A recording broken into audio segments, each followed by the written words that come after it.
কখনো কোনো বাগানের কোনো বৃক্ষকে দেখেছেন যেখানে সুগন্ধি ফুল থাকে, রসালো ফল থাকে?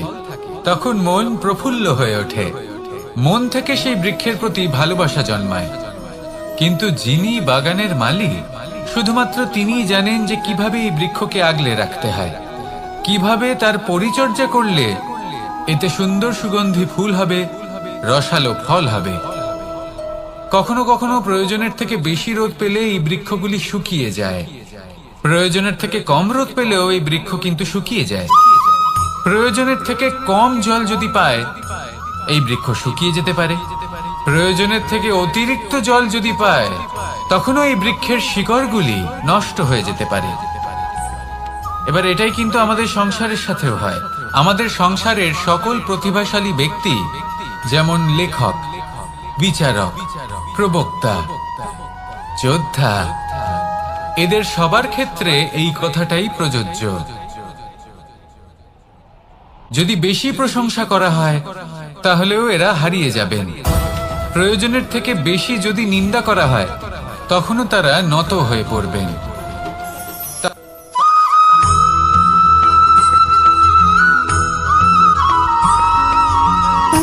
সুখ, দুঃখ এবং শক্তি, এই তিন হলো এই সংসারের ত্রিদেবের মতো। আমাদের জীবনে যা কিছু ঘটছে এই তিনটির ভিত্তির উপরেই হচ্ছে। আসলে এই সংসারের একটা নিয়ম আছে, যখনই আপনি কিছু লাভ করেন, এই সংসার আপনার পরীক্ষা নেয়। এটা জানার জন্য আপনার পরীক্ষা নেয় যে আপনি যা কিছুই লাভ করেছেন, আপনি কি আদৌ সেটার যোগ্য কিনা। ঠিক সেইভাবেই এই সুখ, দুঃখ এবং শক্তি আপনার পরীক্ষা নিয়ে থাকে। যখন সুখ আসে, তখন সে আপনার পরীক্ষা নেয় যে আপনার মধ্যে অহংবোধ জাগ্রত হয়নি তো। যদি অহংবোধ চলে আসে, তাহলে সুখ সেখানেই সঙ্গ ত্যাগ করে। দুঃখ আপনার ধৈর্যের পরীক্ষা নিতে থাকে, আর যদি আপনার মধ্যে ধৈর্য না থাকে, তাহলে এটা আপনাকে আরো বেশি দুঃখের গভীর অন্ধকারে ঠেলে দেবে। সেখানে শক্তি পরীক্ষা নেয় আপনার বিনম্রতার। যদি আপনি বিনম্র না হন, তাহলে হয় এই শক্তি আপনার সঙ্গ ত্যাগ করবে, নয় এই শক্তি বিনম্রতার অভাবে আপনার পতনের কারণ হতে পারে। এই সংসারে যে কোনো ব্যক্তি যিনি এই পরীক্ষায় উত্তীর্ণ হয়ে থাকেন, এই জীবনে তিনি সাফল্য লাভ করেন।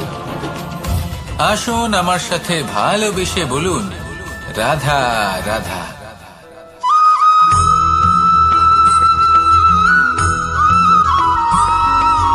জীবনে যখন কোনো ব্যক্তি নিজের লক্ষ্য প্রাপ্তির জন্য নিরন্তর পরিশ্রম করতে থাকেন, চেষ্টা করতে থাকেন, তখন তিনি কষ্ট অনুভব করেন। কখনো শারীরিক কষ্ট, কখনো মানসিক কষ্ট।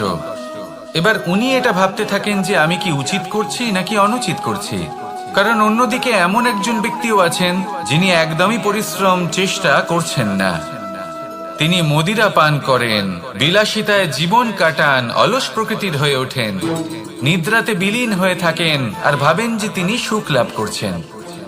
কিন্তু এরকম কেন হয়?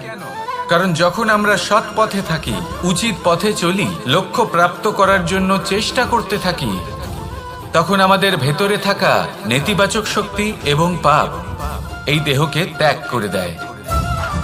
আর এই অনুভূতিটাই আমাদের দুঃখের অনুভূতি দেয়, কষ্ট দেয়। এবার সেখানে যদি আমরা কুপথে চলি, অনুচিত পথে চলতে থাকি, তাহলে আমাদের ভেতরে থাকা পুণ্য এবং ধনাত্মক শক্তি আমাদের দেহ ত্যাগ করে দেয়। আর এই অনুভূতির কারণেই আমরা সুখ অনুভব করি। কিন্তু কখনো ভাববেন যে এই সুখ বেশি সময় পর্যন্ত থাকে না। সেই জন্য সবসময় মনে রাখবেন, যদি আপনি জানেন যে এটাই আপনার লক্ষ্য, এটাই উচিত পথ, শুভ পথ, তাতে নিরন্তরভাবে এগিয়ে যেতে চেষ্টা করতে থাকুন। এই কষ্ট আপনাকে সুখের পরাকাষ্ঠায় কখন পৌঁছে দেবে তা আপনি জানতেই পারবেন না। আসুন আমার সাথে ভালোবেসে বলুন, রাধা রাধা।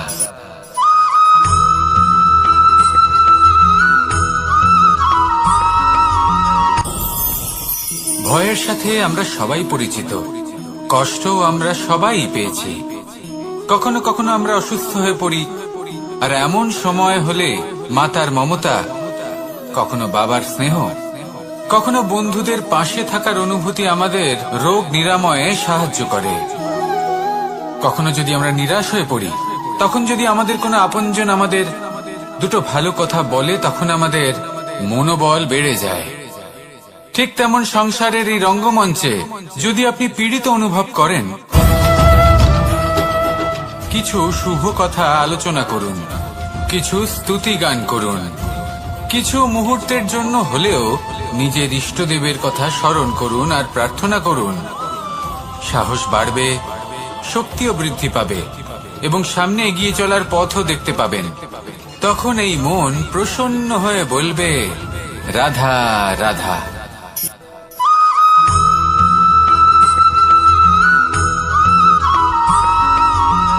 কথায় আছে যে এমন কোনো অক্ষর নেই যার দ্বারা কোনো মন্ত্র হয় না, এমন কোনো বনস্পতি নেই যা নিজেই একটা ঔষধি নয়, পৃথিবীর এমন কোনো ব্যক্তি নেই যার মধ্যে কোনো যোগ্যতা থাকে না। শুধু প্রয়োজন হলো যে ব্যক্তিকে আমরা খুঁজে চলেছি তাকে সঠিকভাবে চিনে নেওয়া। যদি তার যোগ্যতা, তার বিশেষত্ব আমরা বুঝতেই না পারি, তাহলে আর লাভ কি রইল? এই সংসারে এমন অনেক ব্যক্তি রয়েছেন যারা ছোট ছোট অসফলতার কারণে আপনাকে এটা বলে দেবে যে আপনি কোনো কাজের নন, আপনি হলেন মূর্খ, আপনি কিছুই করতে পারবেন না।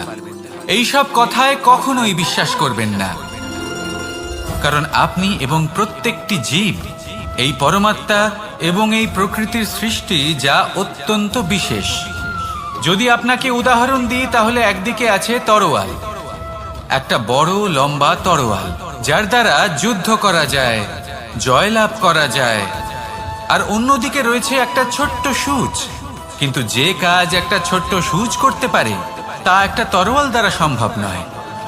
এর অর্থ হলো এটাই যে প্রত্যেকটা রচনা অত্যন্ত অমূল্য এবং অত্যন্ত বিশেষ হয়।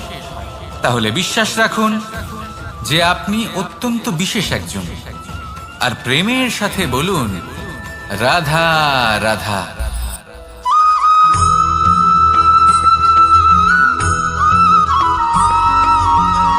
কেউ বলে জীবন খুব ক্ষণস্থায়ী, কেউ বলে জীবন হলো একটা সুন্দর স্বপ্নের মতো, আবার কেউ বলবে জীবন হলো এক কঠোর সত্য। কিন্তু জীবন আসলে কি? জীবন হলো আপনারই প্রতিবিম্ব, একটা দর্পণ। অর্থাৎ আপনি জীবনকে সেইভাবেই পাবেন যেরকম আপনি নিজেকে প্রতিপন্ন করবেন। যদি আপনি দর্পণের দিকে তাকিয়ে হাসেন, তাহলে আপনি সামনে হাসি মুখী দেখতে পাবেন। এবার যদি আপনি গম্ভীর হয়ে থাকেন, তাহলে আপনি একজন রুষ্ট ব্যক্তি দেখতে পাবেন। শেষে সবথেকে বেশি গুরুত্বপূর্ণ হলো আপনার চেষ্টা। আপনাকে সবসময় চেষ্টা করতে হবে যাতে আপনি নিজেকে প্রসন্ন এবং ইতিবাচক মনোভাবে রাখেন। এটা হলো আপনারই উত্তরদায়িত্ব, তাকে পালন করুন। এই মনকে প্রসন্ন রাখুন, এই সংসারকে সুন্দর বলে মনে হবে। আর এই মন প্রসন্ন হয়ে বলবে, রাধা রাধা।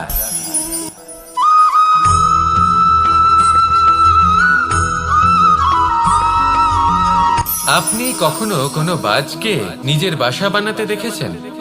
এই বাজ যখনই কোনো বাসা বানায়, তখন উঁচু গাছের ডালে বা কোনো পর্বতের শিখরে বাসা বানায়, অনেক উচ্চতায়।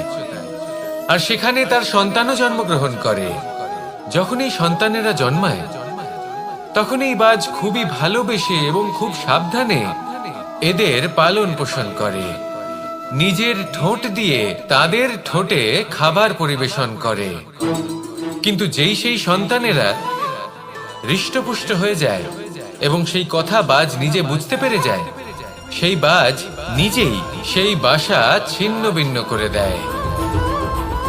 সেই সন্তান যাদের সবেমাত্র ডানা গজিয়েছে, কিভাবে উঠতে হয় তারা জানে না, সেই সন্তানগুলিকে উচ্চতা থেকে ঠেলে দেয়। সেই সন্তান প্রথমে ভয়ভীত হয়ে যায়। তারা সামনে মৃত্যুকে দেখতে পেয়ে ভয়ের কারণে তাদের ডানা ঝাপটাতে থাকে। আর সেই প্রক্রিয়াতেই সেই সন্তানগুলি উড়তে শুরু করে দেয়। এবার এই ঘটনায় আমরা কি শিক্ষা পেতে পারি?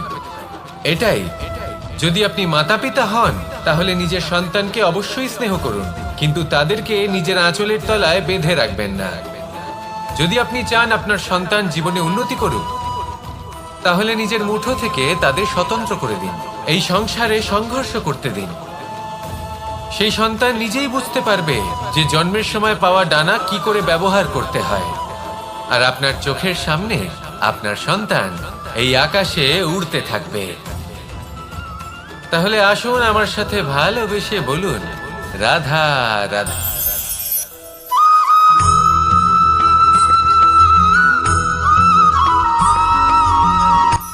এই সংসারে সাফল্য লাভ করার জন্য জ্ঞানের প্রয়োজন হয়, পরিশ্রমের প্রয়োজন হয়, দৃঢ় নিষ্ঠার প্রয়োজন হয়, নিরন্তর চেষ্টা করা প্রয়োজনীয়।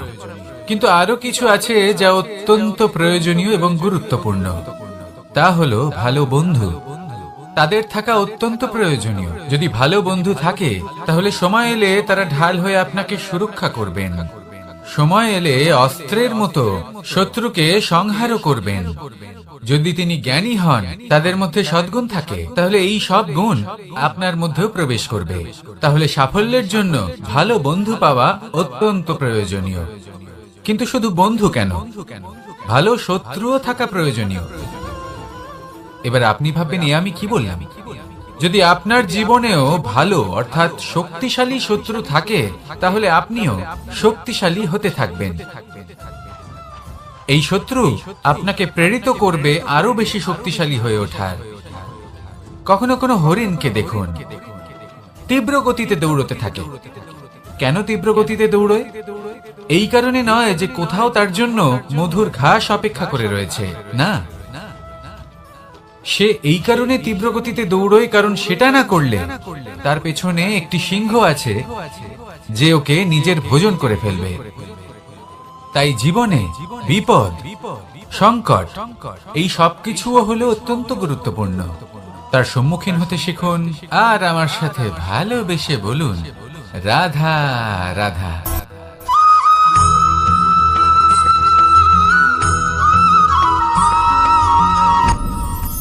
আপনি কি কখনো কোনো জলের ধারা দেখেছেন?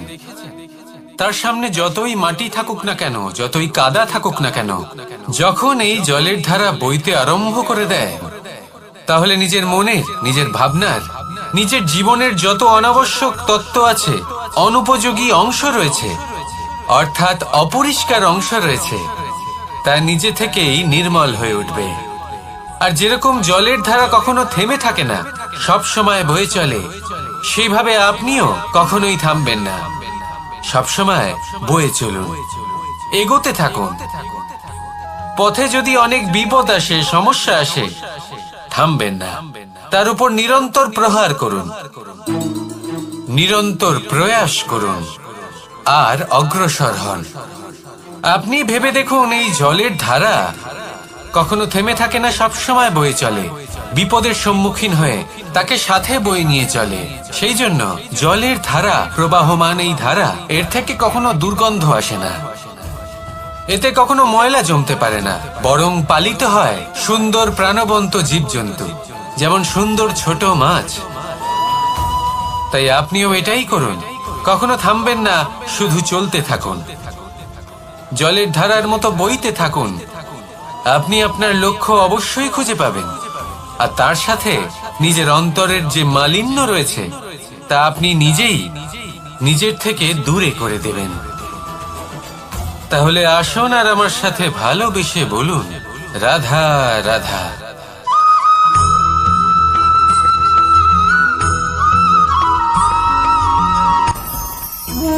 ভোজন। এবার ভোজন সংগ্রহ করার জন্য মানুষ কি না করেন, সব সময় চেষ্টা করতে থাকেন। ফসল উৎপাদনের জন্য অনেক পরিশ্রম করতে থাকেন, কিন্তু অনেক সময় অনেক পরিশ্রম করার পরেও ফসল ভালো উৎপাদন হয় না। এর কারণ কি? কারণ হলো এটাই যে আপনি পরিশ্রম হয়তো অনেক করেছেন, কিন্তু আপনার নজর তো সেই বীজের দিকে ছিলই না যা আপনি রোপণ করেছেন। সেই জন্য সব সময় কোনো বীজ রোপণ করার আগে তাকে পরখ করে দেখুন, তা অত্যন্ত আবশ্যক। আর সেইভাবেই যখনই কোনো কর্মের প্রশ্ন আসে, তাহলে সেখানে শুধুমাত্র পরিশ্রম যথেষ্ট নয়। সেই কাজের প্রতি আপনার কর্তব্য কি, আপনার উদ্দেশ্য কি, সেটা জানা হলো অত্যন্ত গুরুত্বপূর্ণ। তাই কর্ম করুন, কিন্তু সেই কর্মের প্রতি আপনার যা উদ্দেশ্য তার মাহাত্ম্য বুঝতে চেষ্টা করুন। তাহলে আসুন আমার সাথে ভালোবেসে বলুন, রাধা রাধা।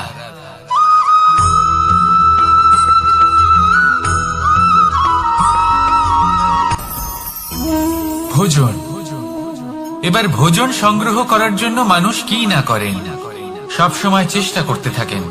ফসল উৎপাদনের জন্য অনেক পরিশ্রম করতে থাকেন, কিন্তু অনেক সময় অনেক পরিশ্রম করার পরেও ফসল ভালো উৎপাদন হয় না। এর কারণ কি? কারণ হলো এটাই যে আপনি পরিশ্রম হয়তো অনেক করেছেন, কিন্তু আপনার নজর তো সেই বীজের দিকে ছিলই না যা আপনি রোপণ করেছেন। সেই জন্য সব সময় কোনো বীজ রোপণ করার আগে তাকে পরখ করে দেখুন, তা অত্যন্ত আবশ্যক। আর সেইভাবেই যখনই কোনো কর্মের প্রশ্ন আসে, তাহলে সেখানে শুধুমাত্র পরিশ্রম যথেষ্ট নয়। সেই কাজের প্রতি আপনার কর্তব্য কি, আপনার উদ্দেশ্য কি, সেটা জানা হলো অত্যন্ত গুরুত্বপূর্ণ। তাই কর্ম করুন, কিন্তু সেই কর্মের প্রতি আপনার যা উদ্দেশ্য তার মাহাত্ম্য বুঝতে চেষ্টা করুন। তাহলে আসুন আমার সাথে ভালোবেসে বলুন, রাধা রাধা।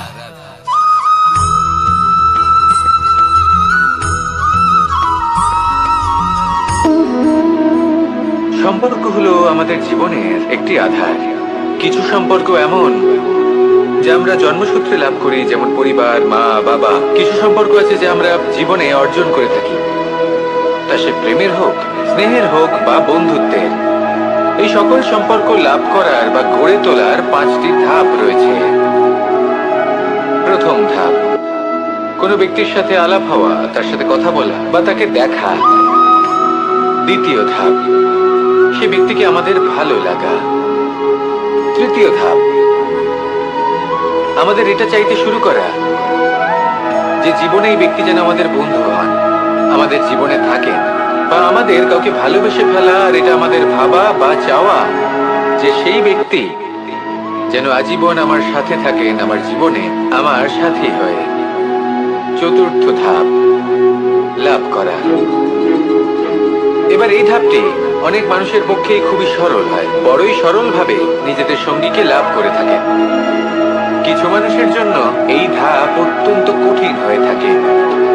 অনেক প্রতিকূল পরিস্থিতির উপর জয়লাভ করে তারা সঙ্গীকে লাভ করেন, কিন্তু লাভ অবশ্যই করেন। এরপরে আসে পঞ্চম, অন্তিম এবং সব থেকে গুরুত্বপূর্ণ ধাপ। সেটা হলো সেই সম্পর্ক পালন করা।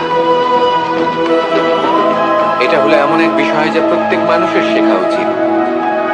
যদি ব্যক্তি নিজের জীবনে সম্পর্ক রক্ষা করতে শিখে যান, তবে প্রত্যেক সম্পর্ক তার জীবনকে স্বর্গ করে তুলবে। আসুন আর আমার সাথে ভালোবেসে বলুন, রাধা রাধা।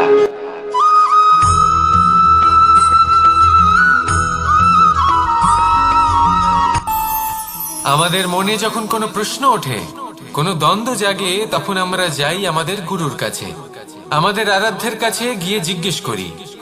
এইভাবেই একদিন আমি পৌঁছলাম আমার আরাধ্যের কাছে, আমার মহাদেবের কাছে, আর ওনাকে প্রশ্ন করলাম যে মহাদেব, জীবনে আনন্দ পাওয়ার, উৎসব পালনের, প্রেম ভাগ করে নেবার, জীবনকে উপভোগ করে নেওয়ার সর্বশ্রেষ্ঠ সময় কোনটা? মহাদেব হাসলেন আর উনি বললেন, জীবনে উৎসব পালনের সব থেকে শ্রেষ্ঠ দিন হলো মৃত্যুর ঠিক আগের দিনটা। প্রেম ভাগ করে নেওয়ার সব থেকে শ্রেষ্ঠ মুহূর্ত হলো মৃত্যুর ঠিক আগের মুহূর্ত। জীবনকে উপভোগ করে নেওয়ার সর্বশ্রেষ্ঠ প্রহর হলো মৃত্যুর 1 প্রহর পূর্বে। তখন আমি চমকে গেলাম। আমি বললাম, কিন্তু মহাদেব, মৃত্যু তো অনিশ্চিত, আমরা জানিও না কবে আমাদের মৃত্যু হবে। মহাদেব আবার হাসলেন উনি বললেন যে যদি আমরা এভাবে জীবন কাটাই যে আমরা জীবনের প্রত্যেক দিন, প্রত্যেক মুহূর্ত, প্রত্যেক প্রহর শেষ বলে মনে করি, তাহলে আমাদের সমস্ত জীবন আনন্দের সাথেই অতিবাহিত হবে। কি বলেন?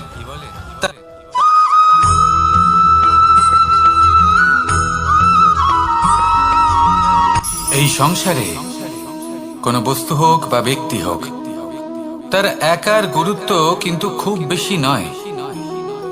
একটা উদাহরণ হিসেবে বৃষ্টির ফোঁটাকে ভেবে দেখুন। যদি একটি বৃষ্টির ফোঁটা হয় তাহলে তার খুব বেশি গুরুত্ব থাকে না, কিন্তু যখন সহস্র বৃষ্টির ফোঁটা মেঘের মধ্যে দিয়ে ঝরে পড়ে, তখন সেটা বর্ষার রূপ ধারণ করে। সেই বর্ষা যা এই প্রকৃতিকে শান্ত করে। সেইভাবেই পাথরের ছোট টুকরো, তার খুব বেশি গুরুত্ব থাকে না, কিন্তু যখন অসংখ্য পাথরের টুকরো একত্রিত হয় তখন তা পর্বতের আকার ধারণ করে। সেইভাবেই কিছু মানুষ যখন একত্রিত হন তখন তৈরি হয় পরিবার, কিছু পরিবার যখন একত্রিত হয় তখন তৈরি হয় সমাজ, যখন অনেক সংখ্যক সমাজ একত্রিত হয় তখন তৈরি হয় রাজ্য। এবার এই রাজ্যের সব থেকে গুরুত্বপূর্ণ ব্যক্তি হতে পারেন রাজা, কিন্তু তাও সেই রাজা একা কিছু করতে পারেন না। যুদ্ধ লড়ার সময় তারও নিজের সৈন্যদলকে প্রয়োজন পড়ে। কিন্তু এই সংসারে এমন একজন ব্যক্তি আছেন যিনি একাই সব কাজ করতে থাকেন, এবং সেই ব্যক্তি হলেন মা। আমাদের জীবনে একজন পিতার ভূমিকা কিন্তু নিঃসন্দেহে অমূল্য, কিন্তু আমাদের সকলের জীবনে যে ভূমিকা একজন মায়ের তা অন্য কারোর থাকে না। একজন মা একাই সন্তানকে বড় করতে পারেন, সংস্কারী করে তুলতে পারেন, তার জন্য পরিশ্রম করেন। আর এত কিছু কাজ করার পরেও তার কাজের জন্য তিনি প্রশংসা অবশ্য পান না। উল্টে যদি সেই সন্তান অনুচিত পথে চালিত হয়, অনুচিত কর্ম করে, তখন সেই মাকেই অপবাদের পাত্র হয়ে উঠতে হয়। আমাদের জীবনে মায়ের যোগদান কতটা সেটা বুঝুন। আপনাকে বড় করে তোলার জন্য উনি কতটা পরিশ্রম করেছেন সেটা বুঝুন। আজ থেকে, এখন থেকে, এই মুহূর্ত থেকে মাকে সম্মান করতে শিখুন। যখন সময় পাবেন, যখন সুযোগ হবে, তখন তার প্রশংসা করুন, ওনারও ভালো লাগবে। আর মায়ের এই মমতার জন্য, তার এই ভূমিকার জন্য আসুন সবাই মিলে আমরা তাকে প্রণাম করি, আর সকলে মিলে ভালোবেসে বলি, রাধা রাধা।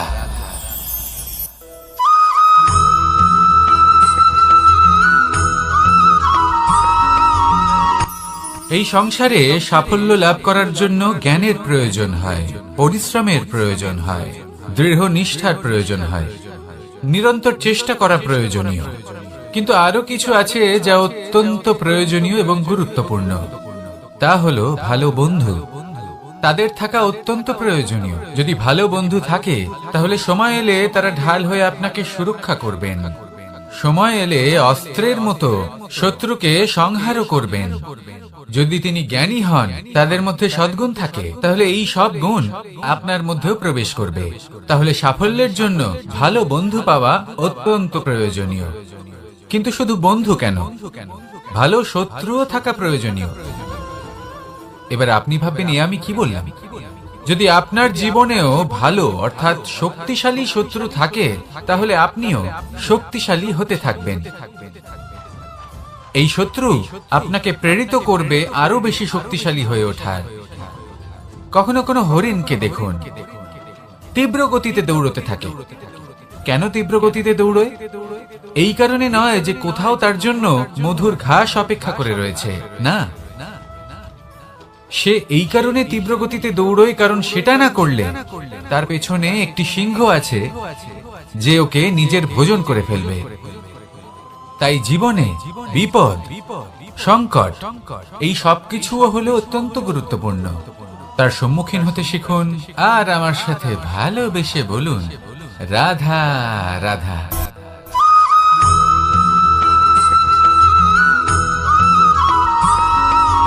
কথায় আছে, প্রত্যেক পুত্র তার পিতার প্রতিচ্ছবি হয়। আর সমস্ত প্রতিচ্ছবি চায় যেন সে তার অস্তিত্ব প্রাপ্ত করতে পারে। পুত্র চায় সে যেন তার পিতার মতো হয় বা কখনো কখনো তার থেকেও শ্রেষ্ঠ হয়। সেটা কোনো অনুচিত ব্যাপার নয়। অনুচিত তখন হয় যখন পুত্র নিজের পিতার মতো হবার স্বপ্ন পূরণ করতে গিয়ে বা তার থেকেও শ্রেষ্ঠ হওয়ার স্বপ্ন পূরণে অনুচিত পথের আশ্রয় নেয়। কারণ তারপরে সে তার পিতার গুণগুলি আত্মসাৎ করতে চায় না। সে শুধুই এটা চায় যে সংসারের চোখে যেন আমি শ্রেষ্ঠ প্রমাণিত হই। এটা অনুচিত। সংসারে এমন অনেক মানুষ আছেন যারা এই কারণে শ্রেষ্ঠ হওয়ার চেষ্টা করেন যাতে তার পরিবারের তার পিতার সম্মান বৃদ্ধি পায়। এমনও মানুষ থাকেন, আর এটাই হলো পার্থক্য উদ্দেশ্যের। মনে রাখবেন, যদি আপনার উদ্দেশ্য শুভ হয় তাহলে পথও শুভ হবে, যদি আপনার উদ্দেশ্য অশুভ হয় তাহলে পথও অশুভ হবে। তাহলে নিজের পিতার মতো হবার চেষ্টা অবশ্যই করুন, তার থেকেও শ্রেষ্ঠ হওয়ার চেষ্টা অবশ্যই করুন, কিন্তু মনে রাখবেন আপনার সংকল্প আর আপনার উদ্দেশ্য এই দুই শুভ হওয়া উচিত। তাহলে আসুন আর আমার সাথে ভালোবেসে বলুন, রাধা রাধা।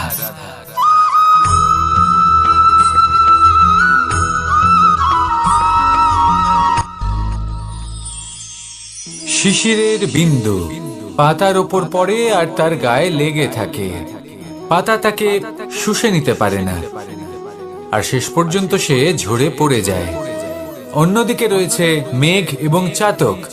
এদের মধ্যে অনেক দূরত্ব থাকে।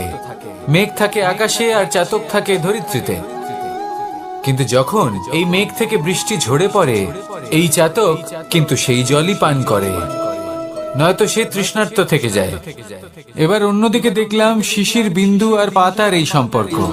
এরা খুব কাছাকাছি থাকে, ঘনিষ্ঠও থাকে। অন্যদিকে রয়েছে মেঘ এবং চাতকের সম্পর্ক, যাদের মধ্যে অনেক দূরত্ব থাকা সত্ত্বেও তারা খুব ঘনিষ্ঠ, তাই না? এই সারমর্ম খুব সরল।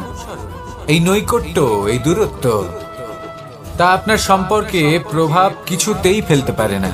এই নৈকট্য, এই দূরত্ব, এইসব হলো শুধুমাত্র মনের ব্যাপার। কখনো আপনি অনুভব করেছেন আপনি কারোর থেকে অনেক অনেক দূরে আছেন, অনেক দূরে আছেন, তাও সেই ব্যক্তির প্রতি আপনি টান অনুভব করেন। সেখানে আপনি কারোর সাথে প্রত্যেক দিন অতিবাহিত করেন, সমস্ত জীবন অতিবাহিত করেন, সব থেকে বেশি সময় তার সাথে অতিবাহিত করেন, তাও তার প্রতি সেই টান অনুভব করেন না। এই সংকেত হলো মনের দূরত্বের। তাহলে মনের এই দূরত্ব দূর করুন আর আমার সাথে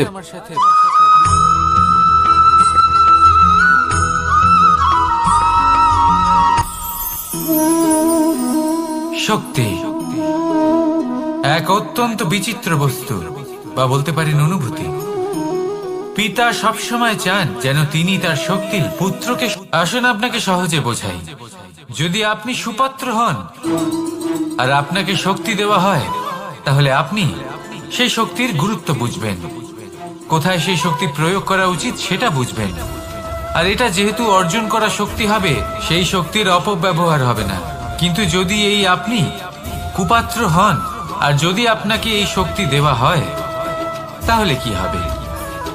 দেখতে গেলে এই শক্তি আপনি দান হিসেবে পেয়েছেন, তাই না আপনি এই শক্তির গুরুত্ব বুঝবেন আর না এর প্রয়োগ আপনি জানবেন। তার অপব্যবহার হওয়া সুনিশ্চিত। তাই যদি আপনি কোনো শক্তি অর্জন করতে চান, তাহলে আগে তার যোগ্য হয়ে উঠুন। পুত্র নয়, পাত্র হয়ে উঠুন। আর আমার সাথে ভালোবেসে বলুন, রাধা রাধা।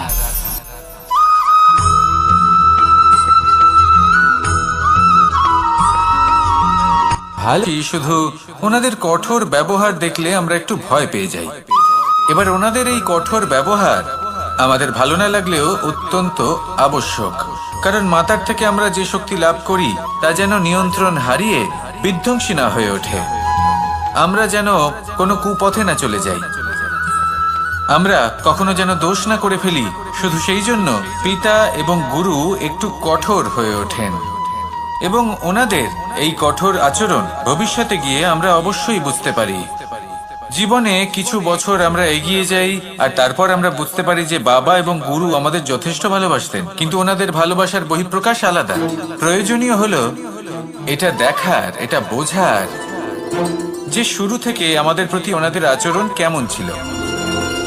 ওনাদের কঠোর হওয়ার পেছনে ওনাদের ভালোবাসাটা বোঝার চেষ্টা করুন, ওনাদের চিন্তাটা বোঝার চেষ্টা করুন, ওনাদের পথপ্রদর্শনের আড়ালে আপনার ভবিষ্যতের জন্য যে পরিকল্পনা ওনারা করেছেন সেটা বোঝার চেষ্টা করুন। তখন আপনারা বুঝতে পারবেন ওনাদের ভালোবাসাকে। আপনার মনের মধ্যে আপনা থেকেই ওনাদের প্রতি সম্মান জেগে উঠবে। নিজের পিতা এবং নিজের গুরু এই দুজনের প্রতি কৃতজ্ঞতা প্রকাশ করুন আর আমার সাথে ভালোবেসে বলুন, রাধা রাধা।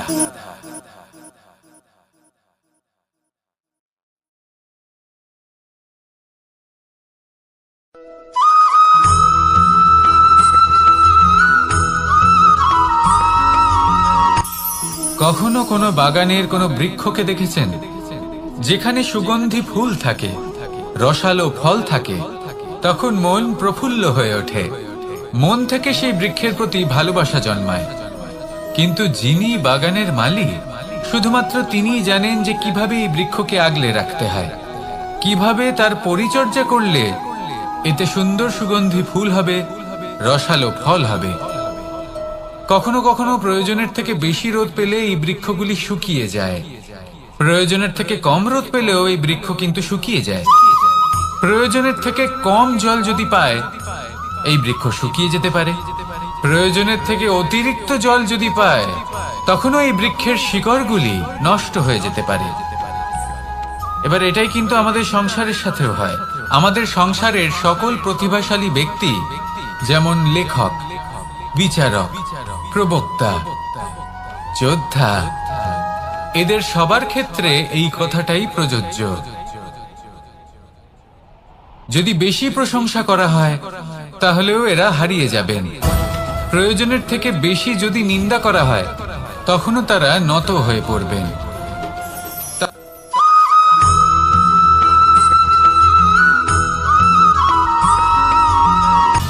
সময়, জীবন, কাল। দেখতে গেলে এই তিনটি শব্দ একটি শব্দেরই সমার্থক শব্দ মনে হয়, কিন্তু এই শব্দগুলির অর্থ কি সমান? কখনোই নয়। হ্যাঁ, এই সময় চলতে থাকে, জীবন চলতে থাকে, কালচক্র চলতে থাকে। এই সময় কেটে যায়, কিন্তু এই জীবন একে যাপন করতে হয়। কি বলেন? এই জীবনে কিছু করুন বা কিছু না করুন, জীবন এমনি কেটে যাবে, আপনি জানতেও পারবেন না। কিন্তু সেটা আমাদের উদ্দেশ্য নয়, একে যাপন করতে হবে। এই জীবনে প্রেরণা পেতে শিখুন, প্রেরণা দিতে শিখুন, আহ্বান গ্রহণ করতে শিখুন, আহ্বান জানাতে শিখুন, মহান কাজ করতে শিখুন, ধন্যাত্মক বোধ জাগিয়ে তুলুন। জীবন অতিবাহিত করার অর্থ কি তা আপনি শিখে যাবেন। কারণ সময় কেটে যায়, সমস্ত যুগ কেটে যায়, কিন্তু জীবনের রীতি জীবন কাটিয়ে দেওয়া নয়, জীবন যাপন করা। এই জীবন সম্পূর্ণরূপে অনুভব করতে হবে, নতুন পথ বানাতে হবে। এবারে যদি এই জীবন বাঁচার সময় একবার ভেবে দেখুন, যদি মনে প্রেম থাকে, সদ্ভাবনা থাকে, তাহলে কি হবে? এই জীবনকে বাঁচার অনুভূতিটাই অন্যরকম হয়ে যাবে, একটা আনন্দময় অনুভূতি লাভ করবেন। তাহলে এটাই করুন আর আমার সাথে ভালোবেসে বলুন, রাধা রাধা।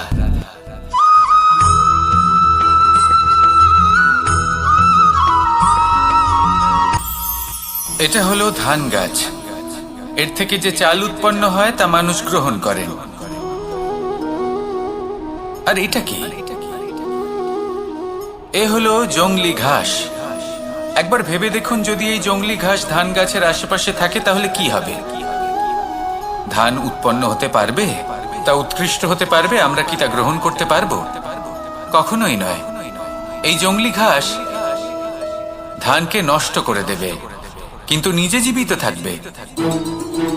এটাই হলো আজকের শিক্ষা।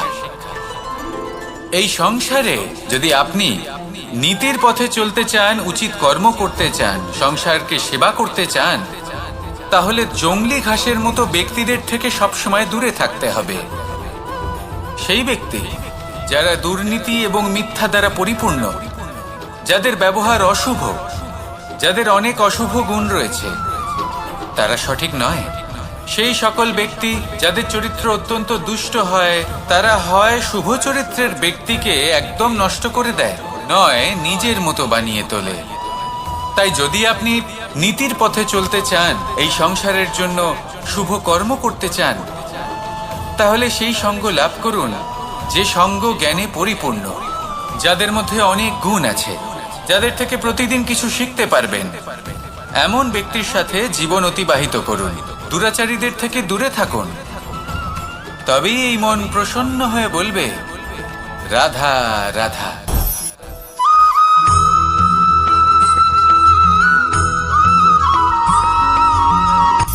সূচের শেষে একটি ছিদ্র থাকে, যার দ্বারা আমরা এই সুতো পরাতে পারি, আর তারপর সূচের সাহায্যে এই সুতো দিয়ে বস্ত্র সেলাই করা যায়। কিন্তু যদি সুতোটা সোজা করে ধরা না হয়, তাহলে সূচে কখনো এই সুতো পরানোই সম্ভব নয়। যদি এতে কোনো গিঁট পড়ে, তখন তা কখনোই এই ছিদ্র দ্বারা প্রবেশ করা সম্ভব নয়। ঠিক এইভাবেই যদি আপনি কারোর জীবনে প্রবেশ করতে চান, কারোর অন্তরে প্রবেশ করতে চান, তাহলে আপনাকেও সহজ থাকতে হবে। এতে কোনো গিঁট থাকলে চলবে না, অর্থাৎ মনে যাতে কোনো মালিন্য না থাকে, যেন কোনো কুচিন্তা না থাকে। যদি এসব থাকে, তাহলে আপনি কখনো কারোর জীবনে প্রবেশ করতে পারবেন না। আর যদি কোনোভাবে আপনি প্রবেশ করেও যান, তাহলে তার মনে ঘর করতে পারবেন না। নিজেকে এই সুতোর মতন করে তুলুন, সহজ। মনে যেন কোনো কুচিন্তা না থাকে, সবার প্রতি যেন সদ্ভাবনা থাকে, শুভ চিন্তা থাকে। এমনটা করতে থাকুন। এমন একটা দিন আসবে যেদিন এই সমস্ত সংসারের ব্যক্তির মনে আপনি বাস করবেন, আর তখন এই মন প্রসন্ন হয়ে বলবে, রাধা রাধা।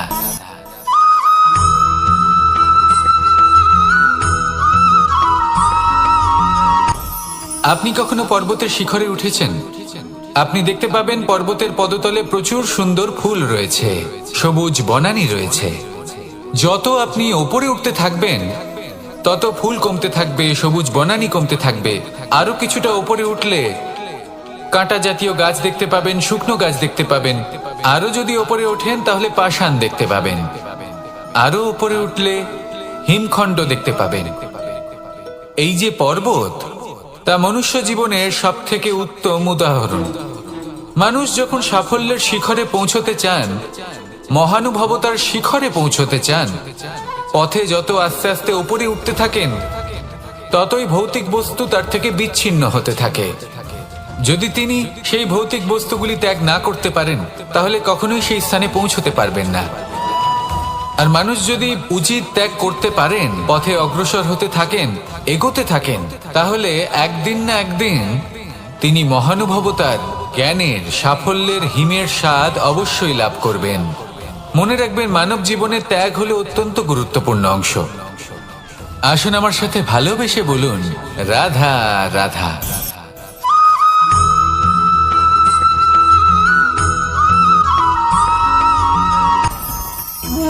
ভোজন। এবার ভোজন সংগ্রহ করার জন্য মানুষ কি না করেন, সব সময় চেষ্টা করতে থাকেন। ফসল উৎপাদনের জন্য অনেক পরিশ্রম করতে থাকেন, কিন্তু অনেক সময় অনেক পরিশ্রম করার পরেও ফসল ভালো উৎপাদন হয় না। এর কারণ কি? কারণ হলো এটাই যে আপনি পরিশ্রম হয়তো অনেক করেছেন, কিন্তু আপনার নজর তো সেই বীজের দিকে ছিলই না যা আপনি রোপণ করেছেন। সেই জন্য সব সময় কোনো বীজ রোপণ করার আগে তাকে পরখ করে দেখুন, তা অত্যন্ত আবশ্যক। আর সেইভাবেই যখনই কোনো কর্মের প্রশ্ন আসে, তাহলে সেখানে শুধুমাত্র পরিশ্রম যথেষ্ট নয়। সেই কাজের প্রতি আপনার কর্তব্য কি, আপনার উদ্দেশ্য কি, সেটা জানা হলো অত্যন্ত গুরুত্বপূর্ণ। তাই কর্ম করুন, কিন্তু সেই কর্মের প্রতি আপনার যা উদ্দেশ্য, তার মাহাত্ম্য বুঝতে চেষ্টা করুন। তাহলে আসুন আমার সাথে ভালোবেসে বলুন, রাধা রাধা।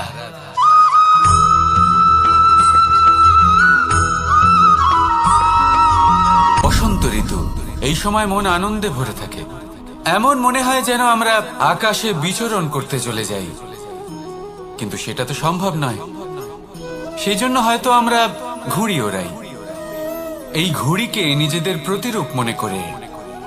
এবার অনেক মানুষ আছেন যারা ঘুড়ি ওড়ান, কিন্তু এই কর্মের সারমর্ম কি সেটা কজন বুঝতে পারেন? আপনি এটা মনে করুন যে আপনি হলেন সেই ঘুড়ি, আর এই সুতো যিনি ধরে রয়েছেন তিনি হলেন পরমাত্মা। আর এই সুতো যেখান থেকে শুরু হয় সেই লাটাই হলো আমাদের কর্মচক্র। এবার আপনি নিজেই অনুমান করুন যে এই উড়ান কার ওপর নির্ভরশীল? পরমাত্মার ওপর আর আপনার কর্মের ওপর। যদি পরমাত্মা আপনার হাত ধরে থাকেন, আপনার সাথে থাকেন, যদি আপনি শুভ কর্ম করতে থাকেন, আপনি এই আকাশে উড়তে থাকবেন। কিন্তু কোথাও কোথাও যদি পরমাত্মার সাথে এই বন্ধন ছিন্ন হয়, আপনার কর্মচক্র খারাপ হয়ে যায় বা থেমে যায়, তাহলে আপনার এই ঘুড়ি কেটে যাবে আর দূরে কোনো গাছের ডালে গিয়ে আটকে যাবে। তাই শুধুমাত্র ঘুড়ি ওড়াবেন না, তার থেকে শিখুন, পরমাত্মার সাহচর্যে থাকুন, সবসময় শুভ কর্ম করতে থাকুন আর সবসময় এই আকাশে উড়তে থাকুন। আসুন আর আমার সাথে ভালোবেসে বলুন, রাধা।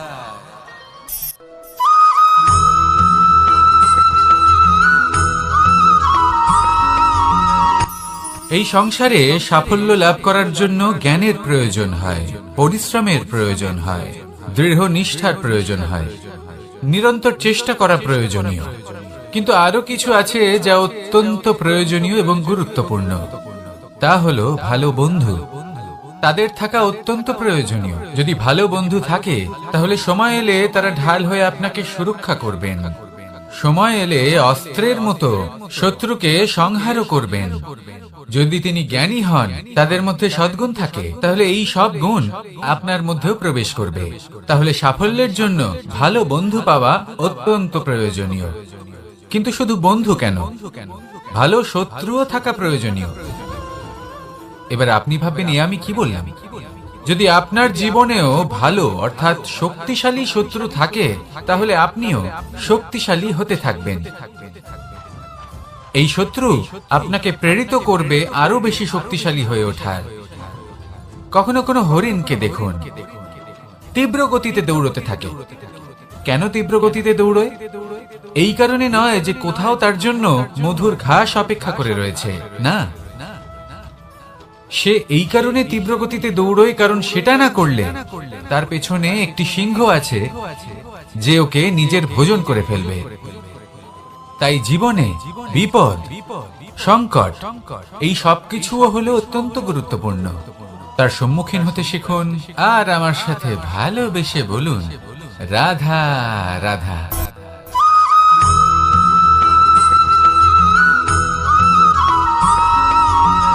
ভালো শুধু ওনাদের কঠোর ব্যবহার দেখলে আমরা একটু ভয় পেয়ে যাই।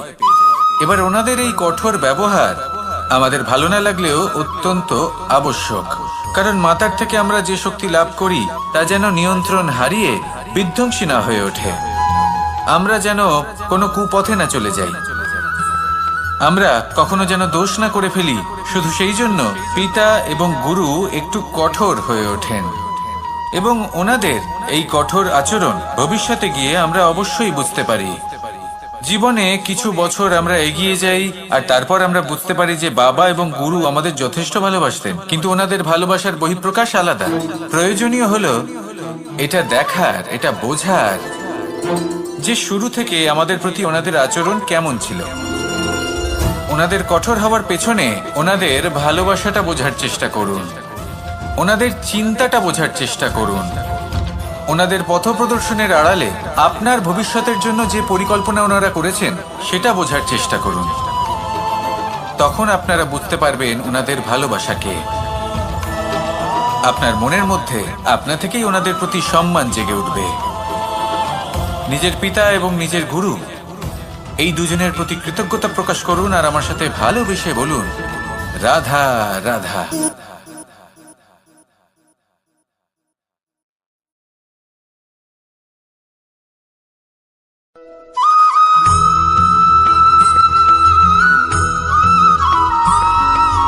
কথায় আছে, প্রত্যেক পুত্র তার পিতার প্রতিচ্ছবি হয়, আর সমস্ত প্রতিচ্ছবি চায় যেন সে তার অস্তিত্ব প্রাপ্ত করতে পারে। পুত্র চায় সে যেন তার পিতার মতো হয়, বা কখনো কখনো তার থেকেও শ্রেষ্ঠ হয়। সেটা কোনো অনুচিত ব্যাপার নয়। অনুচিত তখন হয় যখন পুত্র নিজের পিতার মতো হবার স্বপ্ন পূরণ করতে গিয়ে বা তার থেকেও শ্রেষ্ঠ হওয়ার স্বপ্ন পূরণে অনুচিত পথের আশ্রয় নেয়। কারণ তারপরে সে তার পিতার গুণগুলি আত্মসাৎ করতে চায় না। সে শুধুই এটা চায় যে সংসারের চোখে যেন আমি শ্রেষ্ঠ প্রমাণিত হই। এটা অনুচিত। সংসারে এমন অনেক মানুষ আছেন যারা এই কারণে শ্রেষ্ঠ হবার চেষ্টা করেন যাতে তার পরিবারে তার পিতার সম্মান বৃদ্ধি পায়। এমনও মানুষ থাকেন, আর এটাই হলো পার্থক্য উদ্দেশ্যের। মনে রাখবেন, যদি আপনার উদ্দেশ্য শুভ হয় তাহলে পথও শুভ হবে, যদি আপনার উদ্দেশ্য অশুভ হয় তাহলে পথও অশুভ হবে। তাহলে নিজের পিতার মতো হবার চেষ্টা অবশ্যই করুন, তার থেকেও শ্রেষ্ঠ হওয়ার চেষ্টা অবশ্যই করুন, কিন্তু মনে রাখবেন আপনার সংকল্প আর আপনার উদ্দেশ্য এই দুই শুভ হওয়া উচিত। তাহলে আসুন আর আমার সাথে ভালোবেসে বলুন, রাধা রাধা।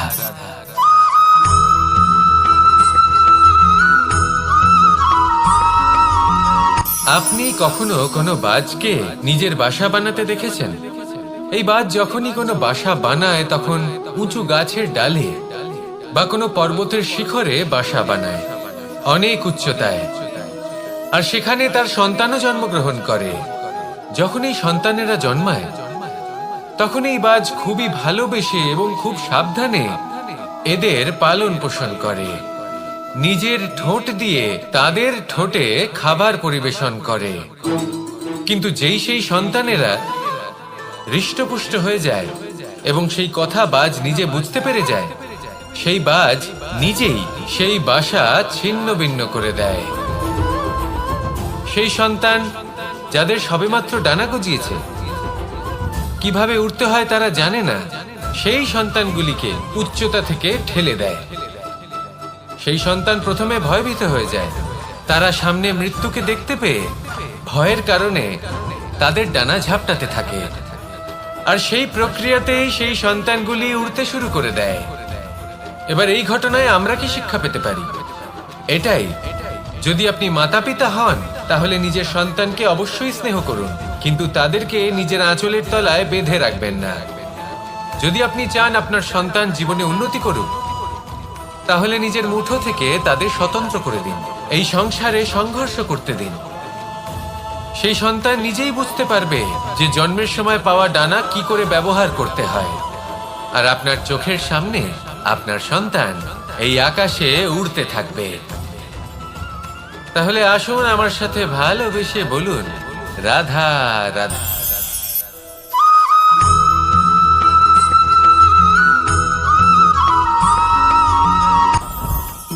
জীবনে কিছু শেখা অত্যন্ত গুরুত্বপূর্ণ।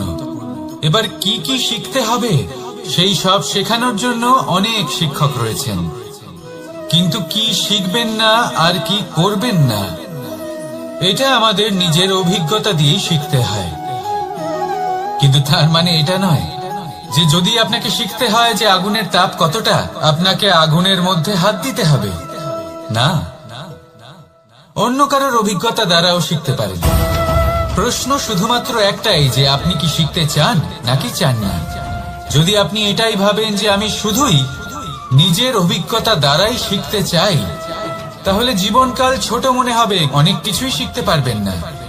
তাই নিজের সাথে সাথে বড়দের অভিজ্ঞতা দ্বারাও শেখা শুরু করে দিন। এই সংসারের অভিজ্ঞতা দ্বারা শিখতে শুরু করে দিন।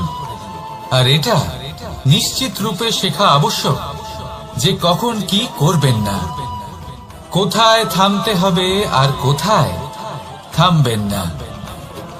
তাহলে আসুন আর আমার সাথে ভালোবেসে বলুন, রাধা রাধা।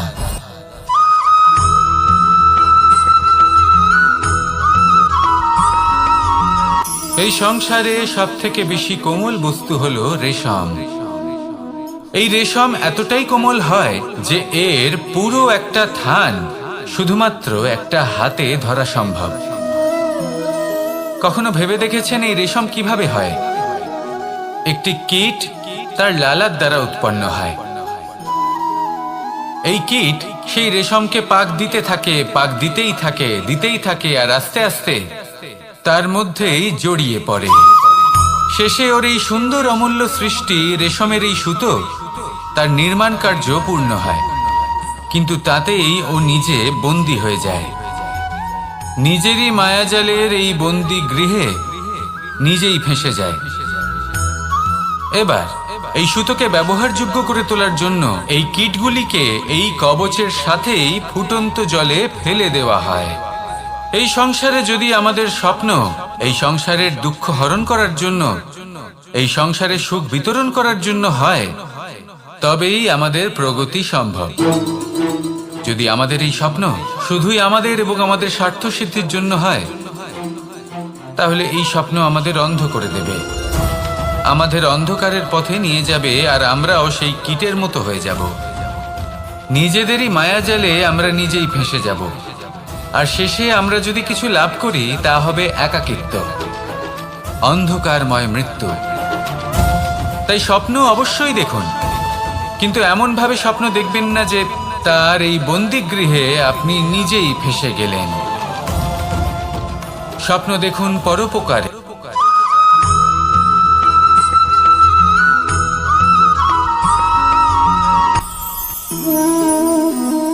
শক্তি এক অত্যন্ত বিচিত্র বস্তু, বা বলতে পারেন অনুভূতি।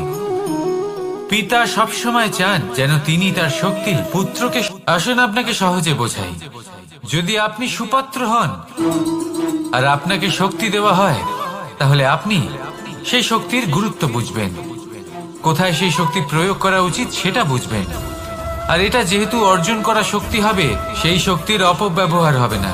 কিন্তু যদি এই আপনি কুপাত্র হন আর যদি আপনাকে এই শক্তি দেওয়া হয়, তাহলে কি হবে? দেখতে গেলে এই শক্তি আপনি দান হিসেবে পেয়েছেন, তাই না আপনি এই শক্তির গুরুত্ব বুঝবেন, আর না এর প্রয়োগ আপনি জানবেন। তার অপব্যবহার হওয়া সুনিশ্চিত। তাই যদি আপনি কোনো শক্তি অর্জন করতে চান, তাহলে আগে তার যোগ্য হয়ে উঠুন, পুত্র নয় পাত্র হয়ে উঠুন। আর আমার সাথে ভালোবেসে বলুন, রাধা রাধা।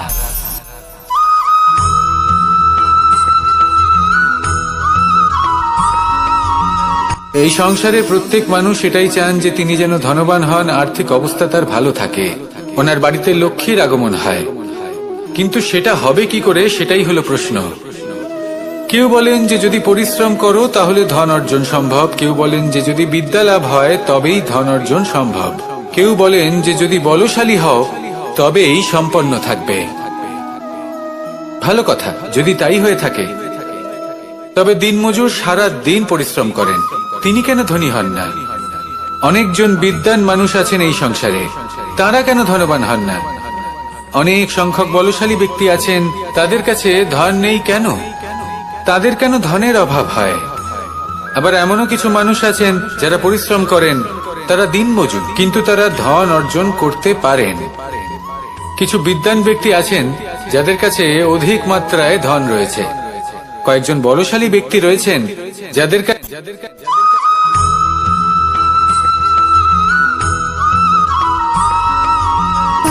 সুখ, দুঃখ এবং শক্তি, এই তিন হলো এই সংসারের ত্রিদেবের মতো। আমাদের জীবনে যা কিছু ঘটছে এই তিনটির ভিত্তির উপরেই হচ্ছে। আসলে এই সংসারের একটা নিয়ম আছে, যখনই আপনি কিছু লাভ করেন, এই সংসার আপনার পরীক্ষা নেয়। এটা জানার জন্য আপনার পরীক্ষা নেয় যে আপনি যা কিছুই লাভ করেছেন, আপনি কি আদৌ সেটার যোগ্য কিনা। ঠিক সেইভাবেই এই সুখ, দুঃখ এবং শক্তি আপনার পরীক্ষা নিয়ে থাকে। যখন সুখ আসে তখন সে আপনার পরীক্ষা নেয় যে আপনার মধ্যে অহংবোধ জাগ্রত হয়নি তো। যদি অহংবোধ চলে আসে তাহলে সুখ সেখানেই সঙ্গ ত্যাগ করে। দুঃখ আপনার ধৈর্যের পরীক্ষা নিতে থাকে, আর যদি আপনার মধ্যে ধৈর্য না থাকে তাহলে এটা আপনাকে আরো বেশি দুঃখের গভীর অন্ধকারে ঠেলে দেবে। সেখানে শক্তি পরীক্ষা নেয় আপনার বিনম্রতার। যদি আপনি বিনম্র না হন তাহলে হয় এই শক্তি আপনার সঙ্গ ত্যাগ করবে, নয় এই শক্তি বিনম্রতার অভাবে আপনার পতনের কারণ হতে পারে। এই সংসারে যে কোনো ব্যক্তি যিনি এই পরীক্ষায় উত্তীর্ণ হয়ে থাকেন, এই জীবনে তিনি সাফল্য লাভ করেন। আসুন আমার সাথে ভালোবেসে বলুন, রাধা রাধা।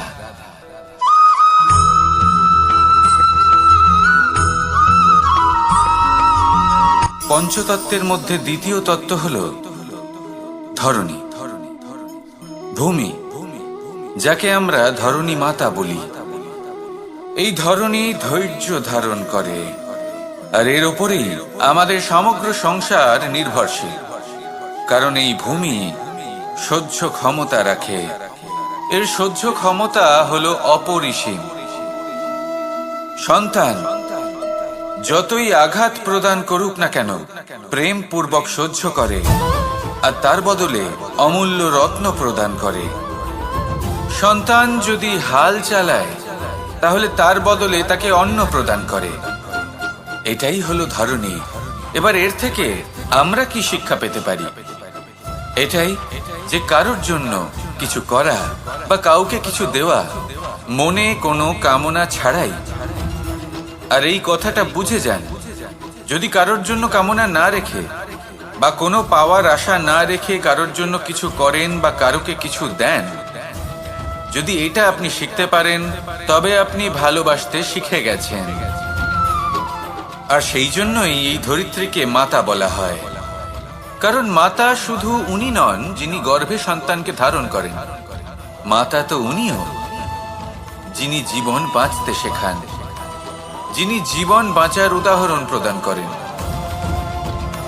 তাহলে ধরণীর থেকে এই নিঃস্বার্থ ভাব শিখুন, নিঃস্বার্থ ভালোবাসা শিখুন, আর এই ভালোবাসার সাথেই বলুন, রাধা রাধা।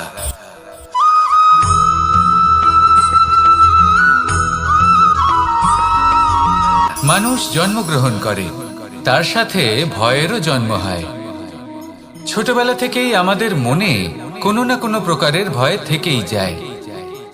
কেউ এই বিষয়ে ভয় পায় যে তার কোনো বস্তু তার থেকে দূরে চলে যাবে, কেউ এই বিষয়ে ভয় পায় যে আমি নিজেকে হারিয়ে ফেলব, কেউ এই ভেবে ভয় পায় যে আমার প্রিয়জনেরা তারা যেন আমার থেকে দূরে না চলে যায়, কেউ এই ভেবে ভয় পায় যে আমরা যেন পথ না হারিয়ে ফেলি, আদি ইত্যাদি। কিন্তু সত্যি কথা বলতে ভেবে দেখুন, এই ভয় বাস্তবে কি?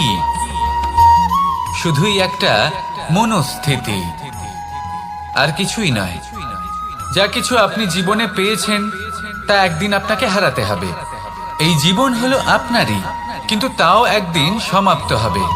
তাই ভয় পেয়ে কি লাভ? এই ভয় শুধু আপনাকে জীবন যাপন করা থেকে বাধা দিচ্ছে, আর কিচ্ছু নয়।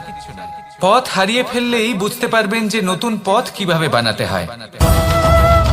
কিছু মানুষকে জীবন থেকে হারালে তবেই আপনি বুঝবেন যে আপনার আপনজনকে। এই ভয়ের কারণে ভীত হয়ে থাকবেন না। এই তারা নক্ষত্র অন্ধকারের অভাবে গুরুত্ব হারায়। শিবকেও মহাদেব হওয়ার জন্য বিষ পান করতে হয়েছিল। প্রত্যেক পরিস্থিতি, প্রত্যেক সাফল্য আপনার পরীক্ষা নেবে, তাতে উত্তীর্ণ হওয়া হলো আপনার কর্ম। যখনই আপনি ভয় পাবেন বা সংকটের সম্মুখীন হবেন, তখন সাহসের সাথে তার সম্মুখীন হন। মনে রাখবেন, যে সম্মুখীন হতে জানে সাফল্য তার সাথে সবসময় থাকে। আসুন আর আমার সাথে ভালোবেসে বলুন, রাধা রাধা।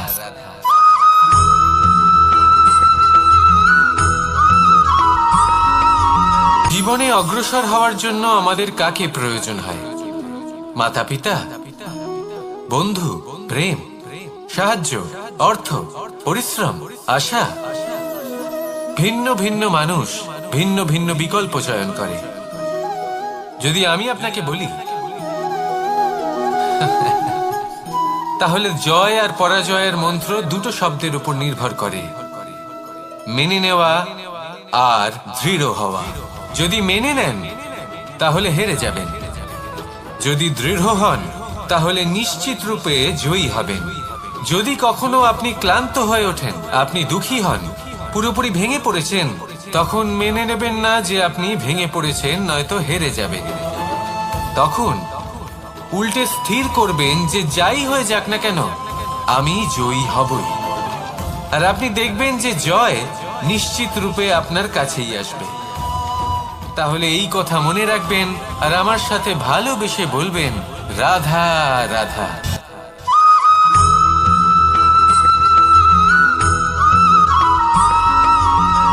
এই সংসারে কোনো বস্তু হোক বা ব্যক্তি হোক, তার একার গুরুত্ব কিন্তু খুব বেশি নয়। একটা উদাহরণ হিসেবে বৃষ্টির ফোঁটাকে ভেবে দেখুন। যদি একটি বৃষ্টির ফোঁটা হয় তাহলে তার খুব বেশি গুরুত্ব থাকে না, কিন্তু যখন সহস্র বৃষ্টির ফোঁটা মেঘের মধ্যে দিয়ে ঝরে পড়ে, তখন সেটা বর্ষার রূপ ধারণ করে। সেই বর্ষা যাই প্রকৃতিকে শান্ত করে। সেইভাবেই পাথরের ছোট টুকরো, তার খুব বেশি গুরুত্ব থাকে না, কিন্তু যখন অসংখ্য পাথরের টুকরো একত্রিত হয় তখন তা পর্বতের আকার ধারণ করে। সেইভাবেই কিছু মানুষ যখন একত্রিত হন তখন তৈরি হয় পরিবার, কিছু পরিবার যখন একত্রিত হয় তখন তৈরি হয় সমাজ, যখন অনেক সংখ্যক সমাজ একত্রিত হয় তখন তৈরি হয় রাজ্য। এবার এই রাজ্যের সব থেকে গুরুত্বপূর্ণ ব্যক্তি হতে পারেন রাজা, কিন্তু তাও সেই রাজা একা কিছু করতে পারেন না। যুদ্ধ লড়ার সময় তারও নিজের সৈন্যদলকে প্রয়োজন পড়ে। কিন্তু এই সংসারে এমন একজন ব্যক্তি আছেন যিনি একাই সব কাজ করতে থাকেন, এবং সেই ব্যক্তি হলেন মা। আমাদের জীবনে একজন পিতার ভূমিকা কিন্তু নিঃসন্দেহে অমূল্য, কিন্তু আমাদের সকলের জীবনে যে ভূমিকা একজন মায়ের তা অন্য কারোর থাকে না। একজন মা একাই সন্তানকে বড় করতে পারেন, সংস্কারী করে তুলতে পারেন, তার জন্য পরিশ্রম করেন। আর এত কিছু কাজ করার পরেও তার কাজের জন্য তিনি প্রশংসা অবশ্য পান না। উল্টে যদি সেই সন্তান অনুচিত পথে চালিত হয়, অনুচিত কর্ম করে, তখন সেই মাকেই অপবাদের পাত্র হয়ে উঠতে হয়। আমাদের জীবনে মায়ের যোগদান কতটা সেটা বুঝুন। আপনাকে বড় করে তোলার জন্য উনি কতটা পরিশ্রম করেছেন সেটা বুঝুন। আজ থেকে, এখন থেকে, এই মুহূর্ত থেকে মাকে সম্মান করতে শিখুন। যখন সময় পাবেন, যখন সুযোগ হবে, তখন তার প্রশংসা করুন, ওনারও ভালো লাগবে। আর মায়ের এই মমতার জন্য, তার এই ভূমিকার জন্য আসুন সবাই মিলে আমরা তাকে প্রণাম করি, আর সকলে মিলে ভালোবেসে বলি, রাধা রাধা।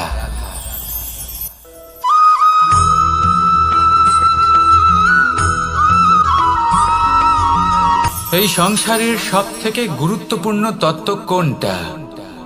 প্রথম হলো সময়। জন্ম থেকে মৃত্যু পর্যন্ত এই যে সময়, এটাই তো হলো জীবন।